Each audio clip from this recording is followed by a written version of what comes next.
Welcome STMA students. This video is going to be covering how to build the face frame for your basic cabinet. I do want to make one quick note. I may have mentioned in that last video that this is what you would do next by installing all of these pieces after you have glued up the sides, the shelf, and the picture frame. The next step would be to install these drawer guides and such. And you certainly can do that. However, the face frame should probably be added to this before you add the side drawer guide and the top drawer guide. All right, you definitely can install the top stretcher and the stretcher cleat, but you might want to wait to install these until you've made your face frame. All right, let's move along to the face frame and see what it entails. And the reason that you want to wait is because you want those drawer guides to be flush with the inside of the face frame. And so it might be worth waiting to see how big you make your face frame. For example, some people might make their face frame 2 inches. Others might make it 1 3/4 inches. All right, in this drawing, we're going to make our face frame pieces 2 inches. And you really only have to create 2 pieces, the rail and the stile. So again, you can fast forward to the end of the when we start to assemble this project if you know how to read plans, and if you know how to make a rectangle and extrude it. It doesn't have a thickness right here. Maybe we should add that. We're going to go with just 3/4 right now, and let's see here. Well, this one says 7/8, so it doesn't really matter because in the real world we're going to run it through the time frame. We're going to run it through the time saver, and we are then going to. It'll be a nominal thickness of around 3/4 of an inch. So let's get started. All right, we're going to go over here to my sample drawings, and I'm going to go ahead and create a Part Studio, and I'm going to call it the rail. Well, let's see, where are we at here? Part Studio, rename it, and we're going to call it rail. And there we go. I'm going to create a sketch. In this particular case, I'm going to use the front sketch, and the rail, according to my plans back on the other page, was 12.25 inches long and 2 inches wide. We're going to extrude that to 0.875. That's 7/8 of an inch. We'll approve of that, and let's right click and give it a color. I don't think I've used any of these colors yet. Burnt orange. Let's try that. And there we have it. There's our rail. So we'll use that 3 times in our assembly, and let's go ahead and create another one. Remember, this is where you can create another Part Studio and name it, or you can copy the rail and give it a name. So a couple different ways to get the same thing done. Style, and we're going to go ahead and choose the front this time. The difference here is, let's see, we're going to choose the front. The difference is, this time I'm going to draw my rectangle in this aspect. And it is going to be, oops, what did I do? Oops, I started another rectangle tool. If that happens to you, I'm trying to hit escape, delete, right click, escape rectangle. My escape button wasn't working like it normally does. So now I've got a rectangle there, but I've lost my dimension. So I'll click on this and we'll make it 2 inches. And then we'll click on this and the plans say 23 inches. And there we go. So that's another way to do the same thing if you're getting confused on your tools. And let's extrude that to 0.875, and we'll change the color. Oh, let's see, we had burnt orange last time. Let's just go with a little darker burnt orange. There we go. And now you notice in my sample drawing I'm getting all my parts here, and it's getting to be really kind of a pain in the neck, but that's just part of what I'll have to live with for right now. Let's see here. Maybe on the next video it'll be organized for you. We're going to create now. We created a new assembly.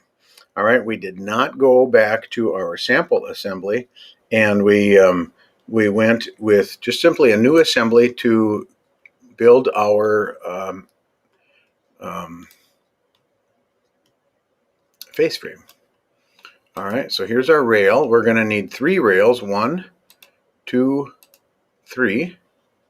I'll go ahead and put those in right there. And we are going to need a stile. 1, 2. All right, and there they are. We'll close that out. Separate these out a little bit. And let's go ahead and we'll anchor this one down right here by choosing Fix. Grab this Fasten Mate right there. Choose that upper right corner. We'll come up here and choose that corner right there. Hopefully it works for us and it looks good, so we'll approve of that. Uh-oh, I noticed a problem right away. All right, maybe you guys already saw this, huh? I must have had a typo on my extrusion. Let's go back to Style. And we'll click on extrude 0.875. Okay, that looks good. Let's go to rail and let's click on extrude. Yeah, 0.875. So I must have gotten too big of a hurry. Let's approve of that. Now that skinnied it back down. So now we go to assembly and things are looking good there. All right. So let's go ahead and put the one on the bottom down here. We'll go ahead and highlight. We got to get our tool ready here. Highlight this. Get that bottom corner. Choose this bottom corner. And we will approve of that. It all looks good. Now, one thing I want to share with you before I go ahead and put this one on, I'm going to go ahead and offset this one down here a little bit. I could have done that earlier, but I want to show you how to do that on the fly. So we come back here and we're going to open this one up. And we have this little button called offset. We're gonna make sure that we're talking about the same 2 pieces here. So there we go. And now we're going to choose offset. And when we look at this, we want to move this in a certain direction. And it happens to be we want to move this piece down, which happens to align with the y-axis. All right. And if we look at our plans, I'm not going to flash back, but the plans would be 5.5 inches. So we're going to go ahead and do that.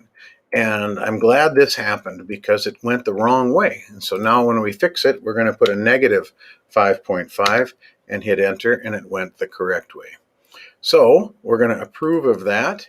And now we're going to go ahead and put a new one on there. And let's see here.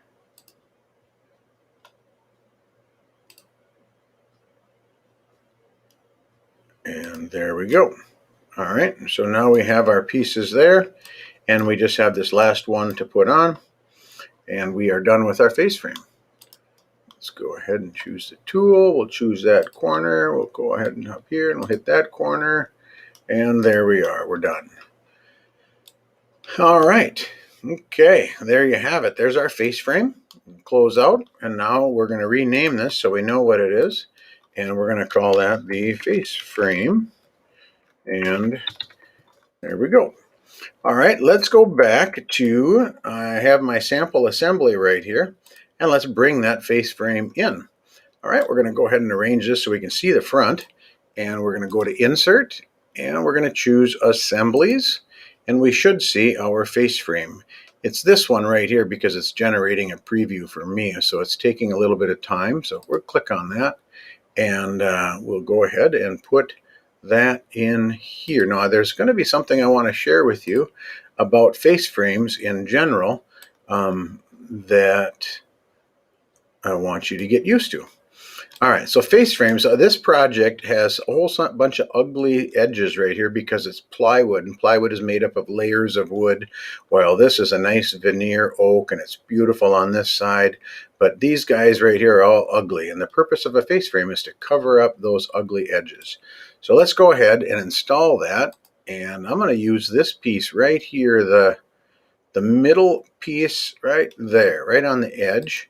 So instead of using a corner like normally and putting it right there, I'm going to go ahead and choose this plane and come down here right there. And now it usually moves just one piece, and does that one piece look like it's in the right spot? And I'm going to hit yes. So let's hit solve, and then we'll hit yes. We like it.